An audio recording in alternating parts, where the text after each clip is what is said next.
Paradox Pokemon were the new subcategory of Pokemon released in Scarlet and Violet. They have base stats comparable to legendaries and even have the ability to boost those stats further under specific field conditions. Or, just bypass actually embracing a coherent strategy and give it a singular held item to get the exact same benefit. But as many of us expected when Generation 9 first launched, the entire first year of Scarlet and Violet was dominated by these Paradox Pokemon. There was even one in particular who was especially dominant. No, this video is not about you, Fluttermains. Stop forcing yourself into everything. You already force yourself onto 80% of our teams. No, this video is all about the fall of Iron Hands. But what happened? It felt like just yesterday when Iron Hands was winning major tournaments left and right, and was even on half of all teams at the World Championships. But as soon as 2023 turned to 2024, as if Y2K was just lying in wait for a couple decades to come ruin our mechanized companions, Iron Hands just disappeared completely.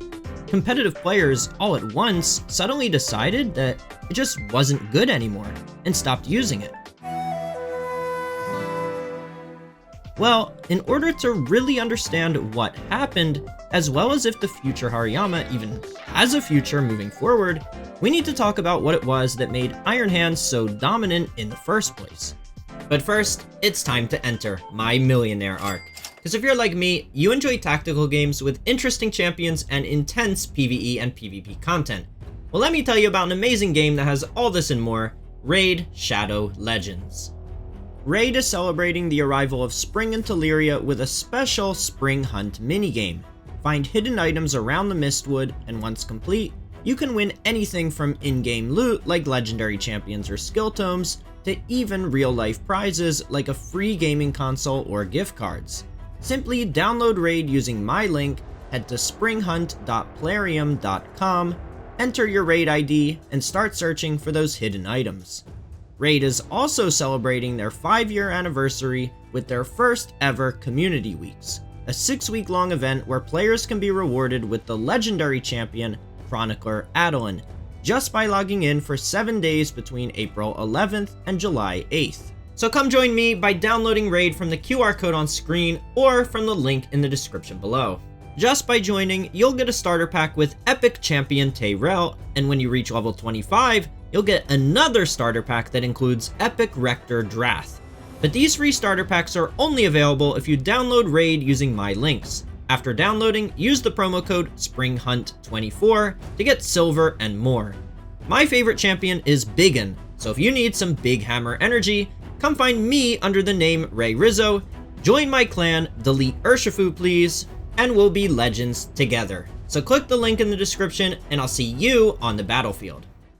Paradox Pokemon were first released into competitive play on February 1st, 2023. This format, referred to as Regulation B, allowed players to use only Pokemon native to Paldea, excluding legendary Pokemon, so no Treasures of Ruin and no Koraidon and Miraidon. This meant that the Paradox Pokemon, who all boasted high stat totals, would become some of the strongest Pokemon in the entire game, as their competition was all, well, statistically speaking, a lot weaker. But the thing about base stats in Pokemon is they aren't all created equal. It's all about how those base stats are distributed. Let's compare two different fighting type Paradox Pokemon. Iron Hands has a base stat total of 570, where Iron Valiant has a base stat total of 590, 20 points higher. However, Iron Valiant is complete garbage, and is almost nowhere to be seen in competitive play. On the other hand, Iron Hand, after only 1 year, it's just outside the top 10 all time in earnings won for its trainers. It's already won more money than Pokemon like Garchomp, Cresselia, and Thundurus, who have been mainstays of the competitive scene for over a decade, which is crazy. But basically, there's a limited number of resources when it comes to training your Pokemon. Unlike the first two generations, you can't max out all of your 6 stats. You have to carefully choose which stats to train, and how much training you want to invest in each of your stats. This means that Pokemon are, for the most part, forced to choose whether they want to be a special attacker or a physical one, as trying to do both will require way too high of an investment, and it's going to spread your limited resources way too thin. So back to Iron Valiant, it has extremely high physical and special attack, which unfortunately means one of those high base stats is gonna go to waste. This is why us competitive players will look a lot more closely at a Pokemon's effective base stat total, which is basically a sum of the Pokemon's actually important stats. Iron Hands, with a base attack stat of 140 and a base special attack stat of 50, is pretty clearly meant to be a physical attacker, so only a measly 50 base stat points will go to waste. Iron Valiant, though, will have to forgo a massive 120 or 130 base stat points, so its effective base stats are actually pretty terrible. And we haven't even gotten to the speed stat yet. Slow Pokemon have always had success in competitive play, like Amoonguss, Gastrodon, and Incineroar, so a low speed stat isn't necessarily even that bad. Unlike every other stat, speed is much more binary. Either you're faster than the opponents or you're slower. It doesn't matter by how much. So if you're a really slow Pokemon, you'd almost rather have an even lower base speed stat if it meant that your other stats were higher in exchange. Because how much of a difference is it really if you're a base 5 speed or a base 30 speed? Shuckle and Amoonguss aren't outspeeding anything anyway, so that 25-point difference would be better served in one of your other more useful stats. And sometimes that low speed can even be an advantage thanks to the move Trick Room, which completely flips the turn order, making the slowest Pokemon move first.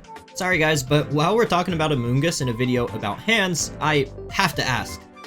Are those little Pokeball shield-like things actually Amoonguss's tiny little hands, or are his hands holding the Pokeball shield and we don't actually know what his hands look like?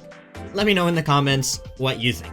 Anyway, this is all to say that Iron Hands is just a gigantic ball of stats, with a nearly perfect stat distribution as well.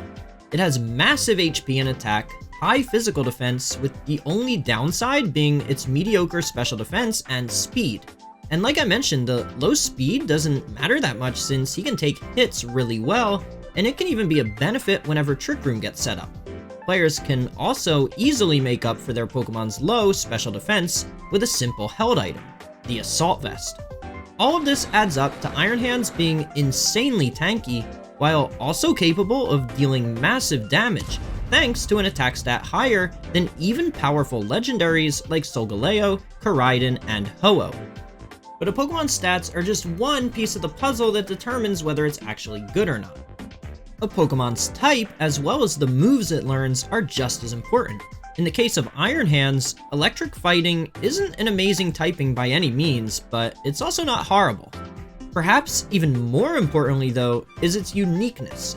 Anytime you have a Pokemon that can differentiate itself from the hundreds of other options, it will automatically have some value.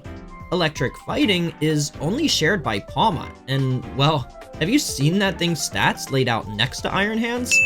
But in a format where Palafin, Iron Bundle, and Terra Flying Roaring Moon were running rampant, and the second best electric type available was Pawmot, what else are competitive players supposed to do? They're going to use Iron Hands. Iron Hands also has a pretty good move pool for a Pokemon that so far doesn't seem to have any drawbacks. Fake Out is one of the best supportive moves in the game, immobilizing an opponent's Pokemon for an entire turn. Volt Switch can help switch in a frailer, more offensive Pokemon safely, thanks to Iron Hand's low speed, as well as recycle the ability for it to use Fake Out again. Heavy Slam one-hit KOs the most common Pokemon in the game. Drain Punch synergizes really well with how tanky Iron Hands naturally is, keeping it alive even longer.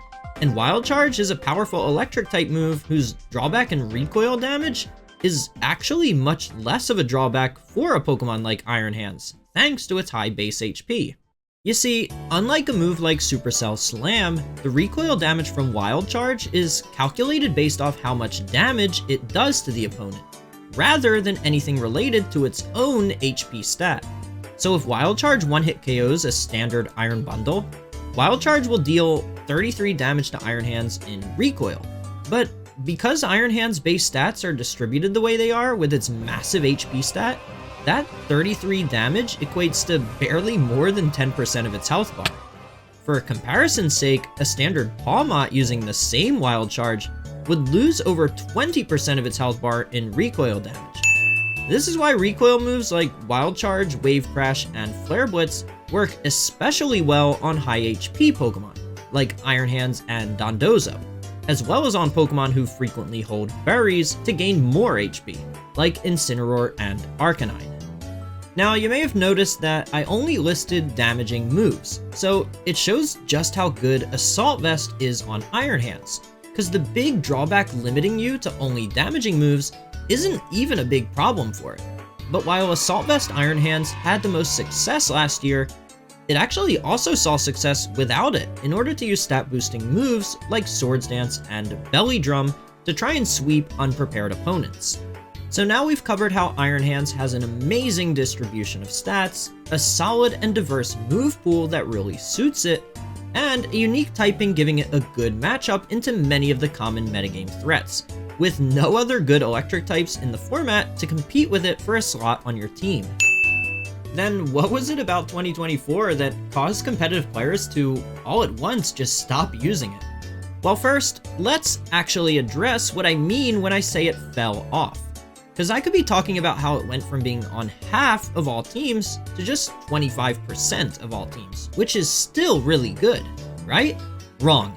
I'm talking about how in the previous 7 major tournaments, it was on only 2 out of a total of 56 top 8 teams. At the largest of those tournaments, the Charlotte Regional, which was the biggest tournament ever, by the way, there was only 1 Iron Hands total in the entire top 64.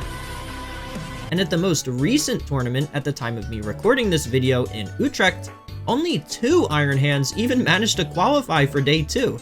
So that's what I mean when I say it fell off. It's drastic. So there are a few different reasons as to why it suddenly fell off this hard. The first answer is the introduction of older and stronger Pokemon. And I'm not referencing the Treasures of Ruin being added in Regulation C, because releasing 3 incredibly strong Dark types just made Iron Hands even more necessary on competitive players' teams. Now look, I know what you're thinking, because people always come up to me with tears in their eyes and they ask me, Ray, sir, look at Worlds 2023. Iron Hands was on 50% of all teams. This Regulation D was a format where they added broken Pokemon like Urshifu and Landorus. If that didn't power creep Iron Hands out of competitive relevance, then what possibly could have? Well, you're right. Urshifu, an extremely broken Pokemon that should have never been released, should have served as competition for a fighting type slot on one's team. And Landorus, who has a phenomenal matchup against Iron Hands, should have intimidated players into leaving their Iron Hands behind. But they didn't. Players realized that simply using them all together alongside the already dominant Fluttermane was most optimal. Iron Hands had a phenomenal matchup against both Urshifu forms thanks to its typing and high HP and defense. But it also had phenomenal synergy with both Urshifu forms as well, since the normal defense against Fake Out is to just protect with both of your Pokemon on the turn Fake Out becomes active, which of course Urshifu doesn't care about. Yeah, this Pokemon was a pretty big mistake. And as for Landorus, it was commonly holding a Choice Scarf with Terra Flying Terra Blast. So if Landorus Choice locked into Stomping Tantrum against Iron Hands, then Iron Hands could defensively Terrastallize into a Grass type to resist it. And of course, the counterplay to that is for Landorus to Terrastallize into a Flying type in order to use Terra Blast. But if it becomes a Flying type in the face of Iron Hands, then it's also at risk of being KO'd. The first DLC, the Teal Mask, didn't even slow down Iron Hands' dominance in Regulation E either. Neither Ogerpon nor Blood Moon or Saluna were enough to make players send their Iron Hands to the scrap heap. But the second DLC, the Indigo Disc, was what changed everything for Iron Hands. Regulation F, the Return of the King. See, Incineroar was a very similar but better Pokemon, who also, despite what you might think when looking at the type matchup, actually has a very favorable matchup into Iron Hands. They're both bulky supportive Pokemon with Fake Out, who can also do some big damage if left alone for too long. Incineroar is just faster, has Intimidate, Parting Shot is a much better version of Volt Switch, and after an Intimidate and a faster Parting Shot from an opposing Incineroar, Iron Hands just sits there doing absolutely nothing. But there was one more Pokemon responsible for Iron Hands' demise. Raging Bolt, another electric type who's a big ball of well-distributed stats, who became the new go-to electric type for competitive players. Only this one resists fire, water, and grass, which are all really important types in competitive play. And it doesn't even care about Intimidate either, due to being a special attacker. Sure, it doesn't get Fake Out, but it gets a strong increased priority move in Thunderclap instead, as well as other good supportive moves like Electro Web to control the speed of the battle, and Snarl to keep opponents' special attackers in check. But things don't stop there. It's finally time to talk about the biggest thing that has always held Iron Hands back from greatness. In the earlier regulations, it could thrive despite this drawback, but as more and more older, broken Pokemon get added back into the game, it becomes really difficult for a Pokemon who essentially has no ability to compete amongst them. You see, the top Pokemon are all defined by their abilities. Grassy Surge, Unseen Mistake, Prankster, Ogerpon's 8 combined different abilities, the list goes on. And unlike Harsh Sunlight, which can easily be set up to boost the stats of the past Paradox Pokemon by powerful Prankster users like Tornadus and Whimsicott, as well as the drought-wielding Torkoal, Electric Terrain isn't as easy to set up, nor as valuable. For players who want grassy terrain, well, Rillaboom is an exceptionally strong Pokemon. But if you want to immediately set up electric terrain, you have to use whatever the heck this thing is called. Hi. Seriously, have you ever seen one of these in competitive play? And if you did go to the trouble of manually setting up electric terrain with something like Thundurus, you're simply better off using Raging Bolt, who, despite being a past Paradox Pokemon, can actually take better advantage of the terrain thanks to its signature rising voltage. But what about Booster Energy? Well, Booster Energy is great when boosting special attack or speed, but why not for physical attackers who want to boost their attack? Well, the reason it's kind of mediocre for them is that a single Intimidate completely shuts you down, and when you switch out to remove the attack drop, you also lose your Booster Energy. And if an Intimidate Pokemon is sent out at the same time as your Booster Energy Pokemon, Intimidate will always activate first, dropping your physical attack, and then Booster Energy will boost whatever your next highest stat is, which is far from ideal. Which leads me to the main question I have in this video. What is it that can make Iron Hands good again? Is it being slept on? Or is its future really this bleak? Well, I do think there is some potential still there in its humongous hands. The first thing we can look at is its held item. Assault Vest is a phenomenal held item for it. We've already gone over that. When the metagame features strong special attackers like Fluttermane and Landorus Incarnate who threaten to KO it, that makes Assault Vest even more appealing. But here's the thing, with Incineroar as popular as it is, and as much of a problem for Iron Hands as it is, and with a lot of Fluttermanes opting to boost their speed with Booster Energy and embracing a more supportive role, instead of using its held item to support the team by just KOing the opponent's Pokemon, Iron Hands might be able to get away with replacing the Assault Vest in the current metagame, in favor of the Clear Amulet, which completely flips the Incineroar matchup to be in favor of Iron Hands. If you can ensure a good matchup into Choice Specs Fluttermane and Landorus Incarnate, then Clear Amulet Iron Hands can definitely work. And if you can time your defensive Terastallization at the right moment, you can survive a hit from both anyway, and pick up a one-hit KO in return with Heavy Slam or Ice Punch. Iron Hands still has the same good matchups that it used to into Urshifu, Qianpao, and Tornadus as well. Amoonguss also fell out of the top 12 most used Pokemon entirely in Day 2 of the latest major tournament in Utrecht, and Amoonguss has always been a very annoying Pokemon to go up against with Iron Hands. Lastly is the one major move that separates Iron Hands from Raging Bolt, Fake Out. I think for teams employing a Trick Room strategy, a Clear Amulet Iron Hands with Fake Out to ensure a Trick Room setup, and Close Combat to threaten a one-hit KO on Incineroar is a major differentiator that sets it apart from Raging Bolt. In a closed team sheet environment like the online global challenges, the mere threat of fake out from Iron Hands can be leveraged into baiting protects out of the opponent while you go ahead and set up a free belly drum instead. These are a few of the scenarios where I think Iron Hands can actually have a bit of a comeback in Regulation F. And speaking of the future, there are only a few weeks left before we enter Regulation G. And with Miraidon on the horizon to bring an instant electric terrain, is this what Iron Hands needs to get back to the podium at Worlds 2024? Only time will tell. But before you go, don't forget to download Raid Shadow Legends from the link in the description below, and I'll see you on the battlefield.